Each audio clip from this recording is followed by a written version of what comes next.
거기에다가 예. 잠시만 예, 기억하고 그래, 계세요. 중간 끼어들자면 제가 농지를 샀고 그러니까 6월 4일에 샀어요. 오늘 등기부가 왔어. 그러니까 농어촌 거기에 제 이름이 등록이 된 거야. 그러니까 문자가 띄고 왔더라고. 문자가 띄고 왔는데 농어촌 공사에서 전라북 그러니까 익산 거기서 왔어. 농어촌에서 왔는데 그 토지를 담보 대출도 되고 뭐 당신이 만약에 그 높은 이자를 내고 어렵다면 우리가 사주겠다. 거기서 우리가 사줄 텐데 우리가 사는데 너가 농사를 계속 지을 수 그렇죠. 있다. 우선권을 줍니다. 근데 중간에 너가 딴 데 팔 수도 있다. 이 문자가 오더라고. 예. 제가 드디어 이제 농부가 된 거예요. 예. 그러니까 문자 오늘 받았어요. 맞아요. 그래요. 그거야. 그 얘기예요. 그 얘기야. 그 얘기고. 되게 막 여러 가지 이렇게 옵션을 주더라고. 아까 이제 들은 생각은 뭐냐면은 사실 아까 고아백님이 말씀하신 내용이 맞아요. 현재의 시스템과 그렇지. 현재 우리가 가지고 있는 통념적인 사고방식으로는 토지 공개념이 진전되기가 어렵습니다. 토지 공개면 안 돼요. 어려운데 그러니까 아까 이제 선본주의라고 하는 그렇죠. 우리의 이제 사고의 관점이 전환이 되는 게 가능하다면 또 그게 가능해요. 결국 합의의 문제, 사회적인 합의의 문제인데 예를 들어서 이제 사회적으로 두 가지 방법이 있어요. 하나는 사회적 합의가 우리가 함께 먹고 살려면은 예를 들어서 기본소득에 대한 관심을 좀 더 가지고 거기에 대한 담론을 펼쳐야 된다라고 하는 얘기가 될 수가 있고 또 하나는 이 토지의 보유세예요. 보유세. 그러니까 이제 세금은 크게 두 가지로 나뉘잖아요. 이재명 씨가 얘기했던 거잖아. 소득세와 보유세인데 보유세는 쉽게 말하면 재산세입니다. 그렇죠. 예. 그래서 이 보유세의 세율을 차츰차츰 높여가면서 자기가 정말로 필요하지 않은 농지를 국가가 매입할 수 있게끔. 안 팔면은 부담되게끔 만들. 그렇죠. 예. 팔게 하는. 사회적 합의가 된다면 그게 가능해요. 전혀 불가능한 얘기가 아니거든요. 근데 현재 우리가 가지고 있는 통념으로는 그건 불가능하죠. 그래서 사고의 전환이 필요하죠. 지금 뭐냐면은 예를 들면 토지 공개념, 그 다음에 농사를 지을 수 있는 역량이 있는 분들께 토지를 무제한 공급을 해주려면 누군가가 농지를 사서 제공을 해주는 방법밖에 없어요. 지금 상황에서는. 아니면 임대료를 내야 되고 되게 복잡해요. 그래서 우리 창조화력발전소의 사업 중에 하나가 뭐냐면은 농지를 사들이는 거야. 사들이고 임대료를 안 받고 당신 마음껏 생산해서 가지세요 라고 얘기를 하는 거예요. 단 어느 정도는 굶어 죽는 사람, 그러니까 식량이 없는 사람들한테 나눠주는 거를 당신이 우리랑 협조를 합시다. 이렇게 해서 토지를 계속 주는 거죠. 농사를 짓게 해주는 거예요. 그래서 나눠주다가 잉여 농산물이 있으면은 스토리지죠. 스토리지. 태양광 ESS를 효율이 점점 좋아지고 있는데 완벽한 냉장 냉동고를 우리가 보유를 해야 돼요. 그래서 제가 예전에 그 제주도에 김만덕이라는 그 주막집을 하다가 대기근이 왔을 때 이 양반이 자기가 모든 번 돈과 식량을 제주도에 다 풀어요. 그러니까 그때 정조임금이었나? 김만덕이라고 치면 나오는데 예, 들어봤어요. 그래서 그 당시에 그 소원을 빌어요. 그 김만덕 여인이 여자예요. 이렇게 제주도에 다 굶어 죽을 사람들을 먹여 살렸는데 기근이 왔을 때 소원이 뭐냐 그랬을 때 김만덕 씨가 제시한 게 금강산을 구경하고 싶다. 그때는 여인네들이 여행을 다니기 힘든 시대야. 그 당시에 여행을 못 다녀 여자가. 그러니까 나를 충분히 보호를 받은 상태에서 내가 금강산을 구경하게 해달라가 이제 소원이었어. 아마 소원은 들어줬을 거야. 들어줬다고. 김만덕, 만덕 아무튼. 근데 굉장히 유명한 일이죠. 저는 빠르면 5년 내에 늦으면 10년 내에 우리나라에 대기근이 올 거예요. 기근이 온다고 저는 봐요. 그러니까 김만덕의 신화를 제2의 신화를 준비해야 될 때라고 봐요 저는. 그래서 상황이 되면은 정부미 말고 뭔가 우리가 한국에서 아사자가 나올 수 있다 생각 안 하잖아요. 나올 수 있어요. 그거 준비해야 된다고 봐요 저는. 근거를 말씀드리면 순조 때네. 네, 순조. 우리 나올 수 있어요 아사자. 검색 왕인데. 조금 1739년생으로 나오네요. 김만덕. 그래서 1812년에 돌아가신 걸로 나오는데 지금 식량 기근 문제는 현재 G7은 거의 해결했어요. 근데 우리나라는 식량 기근의 위험이 점점 커지고 한 번도 작아진 적이 없어요. 커지고 최근 30년 동안 한 번도 작아진 적이 있어요. 없다. 이 얘기는 한마디로 요약이 됩니다. 현재 우리나라 식량 자급률은 20%가 안 됩니다. 굉장히 위기가 올 수가 있어요. 쌀을 제외한 모든 농산물을 다 수입하고 있다고 생각하시면 돼요. 네. 더군다나 더 위험한 것은 현재 국내에서 생산되고 있는 채소류, 과일류의 종자가 다 외국 겁니다. 종자 자체가. 네. 계속 변종시키고. 예, 그러니까 예를 들어서 흥농 종묘가 제일 큰 종묘 회사인데 이름은 우리나라 회사처럼 보이지만 외국인이 소유하고 있는 기업입니다. 주식의 위장돼 있어. 주식의 절반 이상이 외국인입니다. 위장돼 있어. 우리나라 기업이 아니야. 되게 심각해. 굉장히 심각해요. 그래서 아까 예를 들어서 PT인가 뭐 이렇게 자료 그거 먹힌다고 한다고 했어. 자 예를 들어서 그거 하죠? 좀 이따가. 우리나라의 축산업이 크게 이제 소, 돼지, 닭, 오리 이 정도가 제일 큰 축산 시장인데요. 예를 들어서 미국이 우리한테 옥수수를 안 주잖아요. 다 죽습니다. 다 망가져요. 먹을 게 없어서 다 죽는 거예요. 그럼 우리는 고기를 못 먹어요. 단백질 공급이 사라져버리는 상황이 돼요. 플로만 쇠고기를 먹었는데 너무 비싸. 가난한 사람들이 먹을 게 없어요. 문제가. 플로만 쇠고기는 그때 아주 천정부지로 값이 치솟을 겁니다. 근데 제가 보는 건 뭐냐면 그러면 우리나라가 과연 땅이 좁냐? 안 좁아요. 중요한 건 효율적으로 쓰지 못할 뿐이야. 70%가 산. 못할 뿐이고, 자, 도시의 백수들이 예전에 우리가 공장이 생기면서 농촌에서 많이 도시로 갔잖아요. 근데 되게 지금 상황이 어떤 상황이냐면, 강남에서 땅값을 올렸잖아요. 그렇죠. 시골까지 땅값이 올랐어. 그래갖고 이 사람들이 도시에 가서 룰루랄라 직장 생활 하다가 갑자기 백수의 위기에 처했어. 망해가니까 그래 나 시골에 가서 농사를 지어볼까 했는데 땅을 살 수가 없어. 가격이 이미 한 100배가 올라 버렸어. 자기가 그 도시에 취직에 가던 때보다 거의 많이 오른 건 100배, 조금 오른 건 한 10배가 이미 올라 버렸어요. 그렇죠. 농촌으로 돌아갈 수가 없는 거야. 그러니까 원래 자기 출신은 농부 출신인데 도시에서 공장 생활, 직장 생활 하다가 실업자가 됐어. 돌아가려고 보니까 못 돌아가. 지금 이게 현재 상황. 알죠, 형? 이게 굉장히 심각해요. 지금. 땅값을 올려놓은 것 때문에. 땅값이 올라가면은 좋은 것 같지만 심각해요. 아주 심각한 결과를 가져와요. 이제 농촌에서 이제 보통 도시 사람들이 와서 우리 이거 땅값이 무지 싸. 가지고 땅값이 해서 평당 10,000원에 형성이 되는데 20,000원에 주고 사고 30,000원 주고 산단 말이에요. 그래서 10배가 올라버렸어. 그러면은 이제 세배 받았네?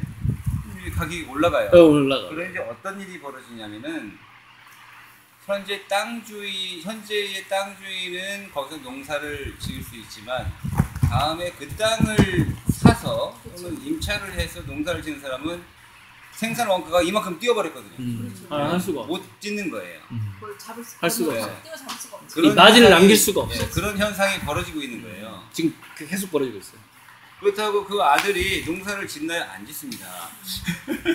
그러니까 농지를 가진 사람의 아들이 네. 걔는 이제 딴 짓을 안 아니 해. 아들 농사 안 지게 하려고 농사를 지었는데 아들 농사 지켰어요. 그렇죠. 어. 그래서 이제 도시에 갔다가 먹고 살 길이 막막해서 다시 그 땅으로 돌아오는 아들은 농사를 지을 수가 있습니다. 자기 땅이 있는 그렇죠. 예, 예. 아들만. 그렇지. 예, 예. 근데 그 나머지 아들은 돌아오기도 힘들고 그렇죠. 오자니 그렇고 아니 가자니 집 한 채 사기도 힘들어요. 이도 저도 힘들어지는 집값이 올라가 버렸어 시골에. 그렇고. 아, 네. 집을 살 수가 없어. 농지는 뭐 2차적인 문제지. 예. 그래서 이게 우리가 사실은 강원도가 됐든 전라북도가 됐든 어디가 됐든 상관이 없는데 농지든 산지든 또는 간에 일단 사서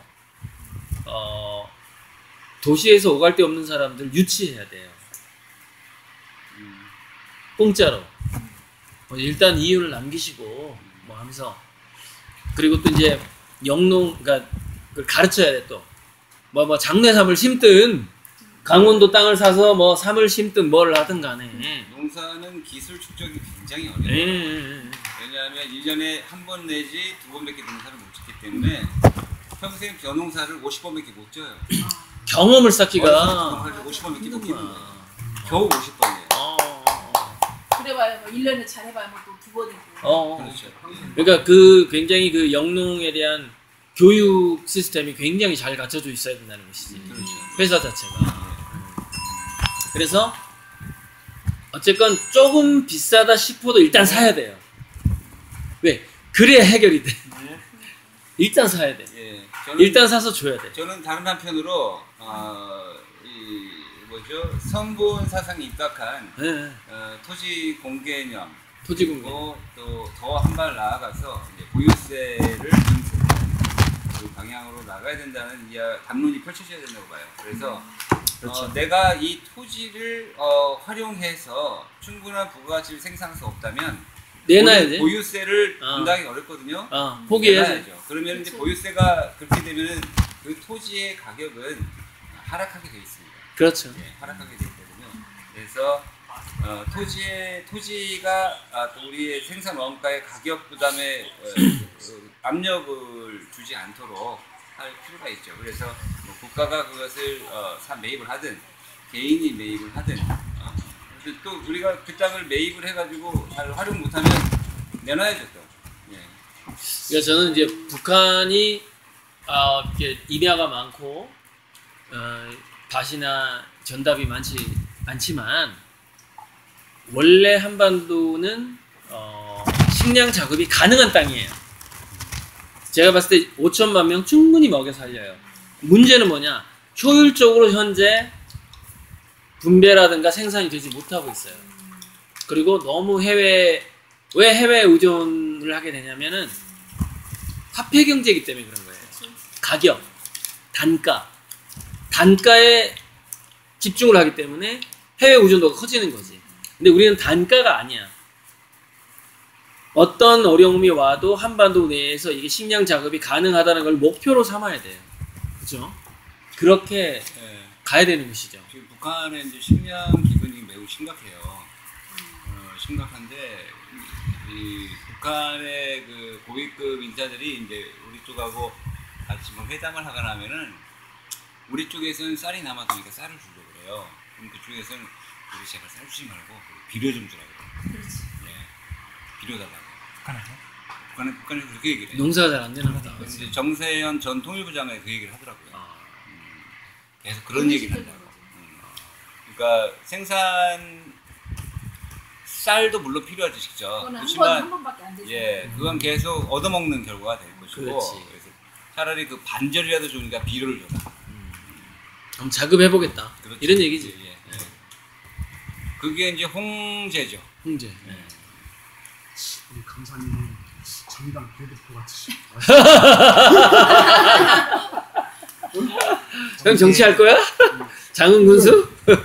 저는요, 장흥 군수든 뭐든 알아요. 지역에서 기반이 이제 출신지가 아니면 될 확률은 거의 0이고 영보 영이야. 그리고 영이야. 또 하나는 나서는 순간 제가 일시적에 지은 죄가 많아서 지은 죄가 막 많아서 붙어 옆에 막. 전 더 이상 까발려지기 싫어요.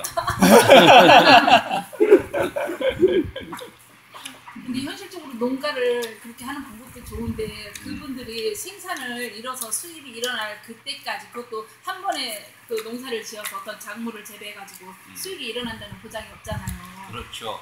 1년이 갈지 3년이 후에 가서 수익이 창출될지 모르기 때문에 네. 거기에 기반이 된 어떤 최저 기본이 돼야 네. 그 농가를 농지를 사서 어떻게 그 복지 차원에서 하는 그런 것도 현실적인 거지. 그렇죠. 지금 장흥군에서 그 농민수당 제도가 작년부터 신설이 됐어요.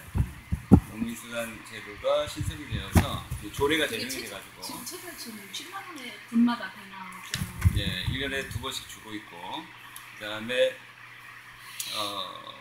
프랑스 같은 경우는 이제 대표적인 곳이에요. 프랑스는 아직 그게 뭐가 있냐면은 농업에 대한 국민적인 합의가 있어요.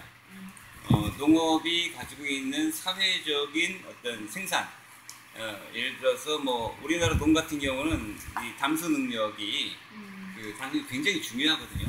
아주 중요해요. 예.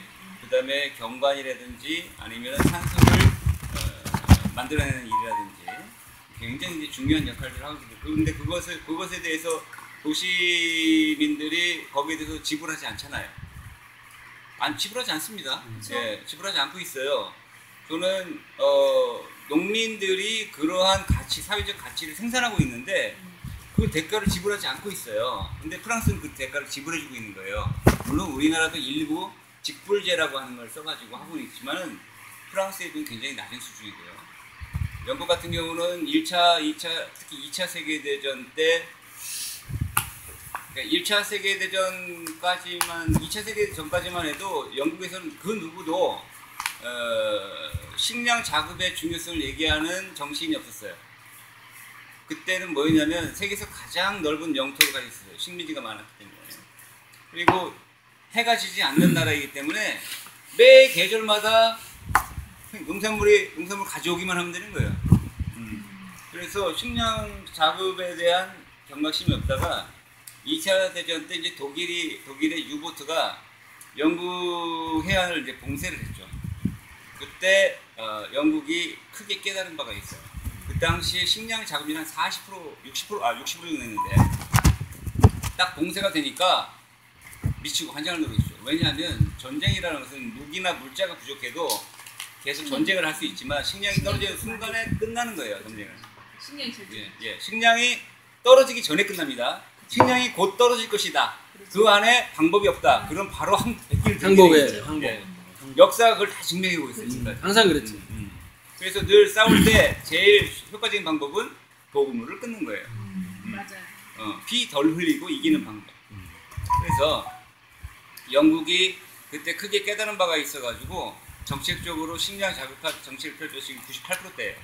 현재? 대단하네. 우리나라가 그게 가능하다니까요. 예. 우리나라 98% 가능해요. 가능해요. 근데 가능한 땅이야. 우리나라의 자금비? 농촌에서 선출된 국회의원이 전체의 4분의 1입니다. 근데 농업, 농촌, 농민의 문제, 현실에 대해서 제대로 이해하고 있는 국회의원은 한두 명이 불과해요. 다시 말해서 이제는 이제 농어민들은 전체 인구에서 차지하는 퍼센티지가 합쳐서 5%가 안 되거든요. 아마 3% 정도 될 거예요. 그 소수가 돼버렸죠. 그래서 표수가 얼마 안 돼요. 그래서 장흥군에서도 장흥읍에 사는 사람이 전체 인구의 반절입니다. 그러니까 농업에 종사하는 인구보다 농업에 종사하지 않는 인구가 더 많아요. 장흥에도, 농촌에도요. 다시 말해서 농민은 선거를 농촌에서 선거를 할 때 가장 중시해야 될 표가 아니에요. 그렇게 전락이 된 거예요. 그래서 지금도 문재인 정부도 마찬가지예요. 그렇게 우선순위가 높지 않아요. 농업 정책이. 그래서 늘 지금까지 역대 정권 중에서 예전에 이승만 정권 때 잘한 게 하나 있습니다. 그 당시 농림부 장관을 누구를 앉혔냐면은 그 진보당 사건으로 사형당하신 분이 누구죠? 아 기억이 안 나네 이름이. 진보당 사건. 사건을 뭐한 사람? 예? 진보당 사건. 사임? 예, 진보당으로 이제 간첩으로 몰아가지고 이승만이 간첩으로 몰아가지고 죽였어요. 그분이 굉장히 훌륭하신 분인데 그 분이 그 당시 농림부 장관 할 때 우리나라의 그러니까 이제 우리 역대 농림부 장관 중에서 정말 이런 분이 농림부 장관이 돼야지 해서 농림부 장관이 된 적이 없어요. 다 지금 보면은 뭐냐면은 호남 출신의 인사를 등용시키는 자리에 불과합니다. 자, 최근 30년 동안에 호남 출신이 아닌 농림부 장관 기억납니까? 우리나라 정부 부처에서 가장 힘이 없는 부처입니다. 구색 갖추기. 정운천. 그렇지, 정운천도 마찬가지죠. 해남 출신이죠. 구색 갖추기. 조봉암 씨예요? 맞습니다. 예, 조봉암 선생. 예, 조봉암 검색왕. 선생. 조봉암 선생님이 워낙이 훌륭하신 분이지만 농림부 장관 할 때 굉장히 훌륭한 업적을 많이 남기신 분이에요. 경제정리? 딴 사람 경제정리는 그때가 아니고요. 경제정리는 이제 박정희 시대 이후에 이후에야? 예. 박정희 시대에도 그 말기에서 이제 시작이 됐고 그렇죠. 그래서 우리가 옛날 그 사회 교과에서 보면 우리나라가 경제정리 사업을 하기 시작했다. 이제 바둑판 같은 모양의 논을 막 사진에 올려놓고 막 그랬던 기억나죠? 예, 초등 시절에. 진보당 15개월간 전속이 됐네요. 많지는 않고 1958년 2월 25일인데 선출이 되었고. 예. 근데 이거예요. 코로나 이후에 사회 변화 속도하고 기후 변화 속도하고 모든 게 빨라졌거든요. 기업의 변화 속도 다 빨라졌는데 저는 이렇게 생각해요. 딱 한마디 구호로 얘기하자면은 한가하게 정치할 시간이 없다예요. 지금 상황은. 즉 정치인에게 기대해서 변화해봐야 이미 늦어요. 안 돼. 지금은 벤처의 정신으로, 그러니까 정치인보다 일반 기업하고 국민들이 훨씬 빨리 움직여야 돼요. 정치인보다 거의 한 5배 이상 빨라야 돼. 생각의 스피드, 결정력, 그리고 행동력이 훨씬 빨라야 돼요. 그런 면에서 우리나라가 좀 유리한 부분이 있어요. 민첩하게. 우리나라처럼 교통과 통신이 인프라가 같이 함께 그렇죠. 함께 빠르고 정확하게 발달되어 있는 나라가 없어요. 그러니까 사실은 우리가 투표를 통해서 한국의 문화와 정치를 바꾸는 것조차 너무 느려요. 안 돼요. 그거보다 더 빨라야 돼요. 투표보다 훨씬 빨라야 돼요. 예. 그렇죠. 그래서 정말 우리 주식회사 창조화력발전소가 노리는 게 그거예요. 우리는 한가하게 정치할 시간이 없어요. 공기가 되네. 공기. 정치 안 해요. 그거보다 훨씬 빨리 움직여야 돼. 실천. 예, 훨씬 빨리 움직여야 돼요. 정치할 시간이 없어요. 그냥 보이면 바로 실천. 정치에 할 시간도 없고 정치에 기대할 필요도 없고. 지속적으로. 필요 없는 게 1%는 그래도 있어야죠. 같이 가야 되는데 우리 봉기하고 같이 가야 되는데 저는 뭐냐면 우리가 먼저 가야 된다는 거야. 예. 먼저 가야 돼요. 정치에 절대 기대하면 안 돼요. 그래서 이제 먼저 가야 돼요. 여론을 형성하고 정계를 압박해서 네, 압박해야 법률을 정비하고 그렇죠. 법률을 정비하고 먼저 가야 돼요. 그래서 우리가 아까 창립총회 할 때 선례를 남긴다는 얘기가 그 얘기예요. 선례를 먼저 남겨야 된다. 선례를 남겨야 된다. 그 얘기가 사실은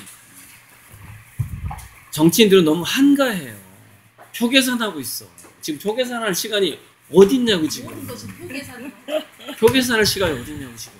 배보다 배꼽이 커졌어요. 사실은 국민을 위해서 정치를 하겠다라고 뜻을 펼치려고 정치인이 됐는데 막상 정치인이 돼보니 표 계산해야 돼. 표 계산을 안 하고는 정치인이 이게 자기가 정치인이 당선이 돼야 자기 뜻을 펼치는데 정작 사냥. 당선이 되려면 표계산을 해야 되는 이 숙명적인 고리에 걸려버리는 거예요. 그런데 표계산 하다 보면은 세월이 가버리는 거예요. 할 일을 못해 또. 그러면 이제 자기가 표계산 하다 보면 자기가 꿈을 펼쳐서 정말 국민들을 위해서 뭔가를 하려고 내가 정치인이 됐는데 정작 국민을 위한 정치를 할 수 없는 상황에 빠져버리는 거죠. 그거를 정치꾼이라고 그러던가? 아무튼 오늘 뭐라지? 개인적으로 정치 저기 직업병. 그 직업병에 걸려. 모 시의원을 잠깐 모 시의원? 모 시의원을 제가 잠깐 만났는데 이번에 오케이, 이제 오케이. 초선 시의원이에요.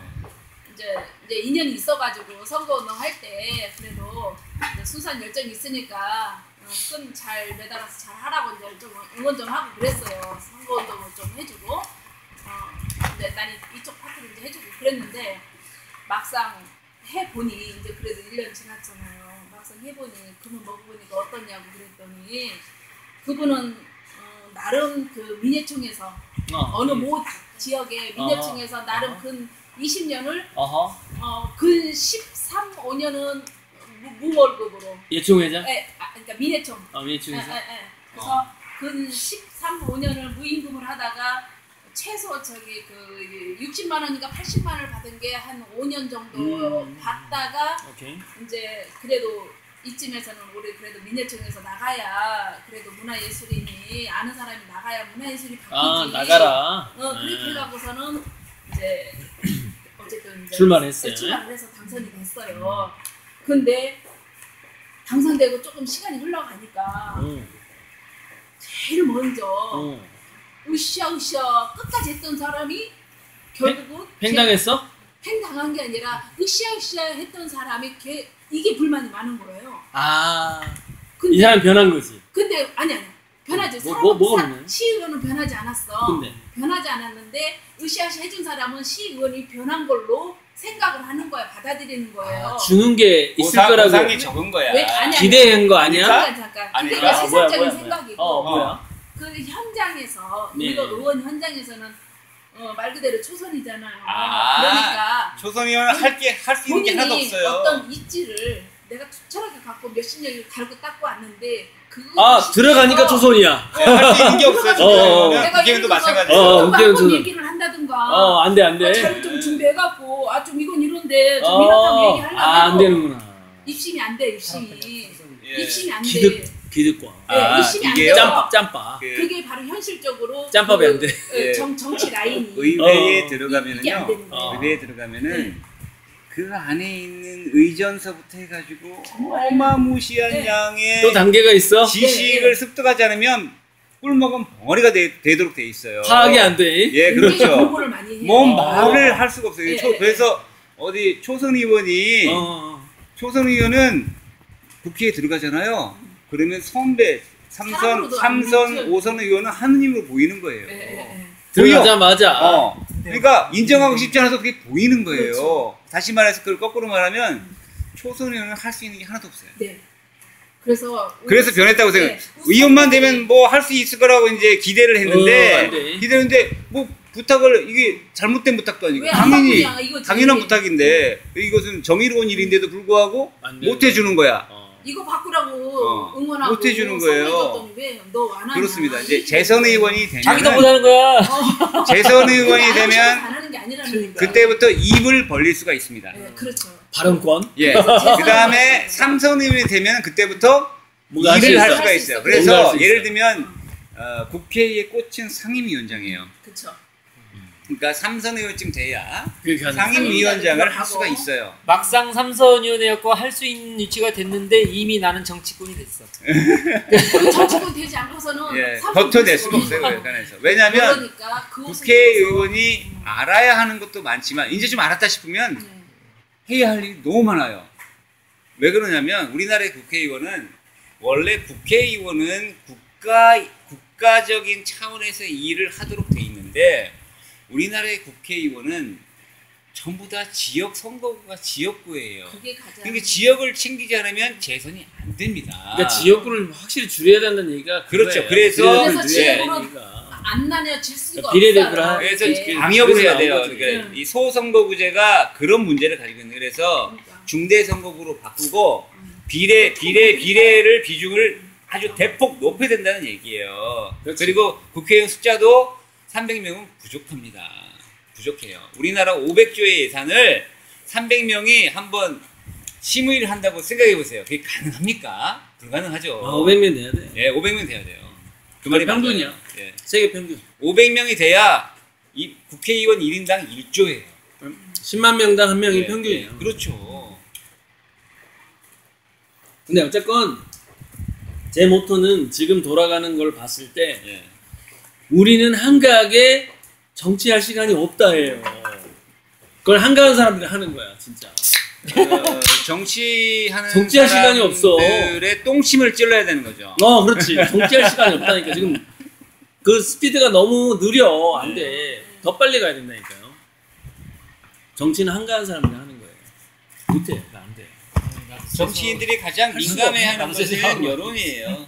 여론이라는 똥침으로 찔러줘야 돼. 또 찍으니까 한잔 선거 찍으니까 표 50분 하고 제일 첫 번째지.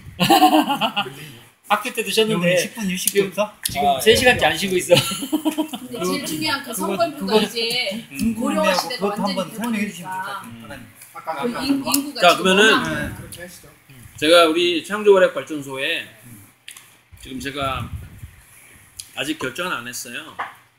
한두 달 내에 제가 한 8천에서 1억을 투자를 해야 되는데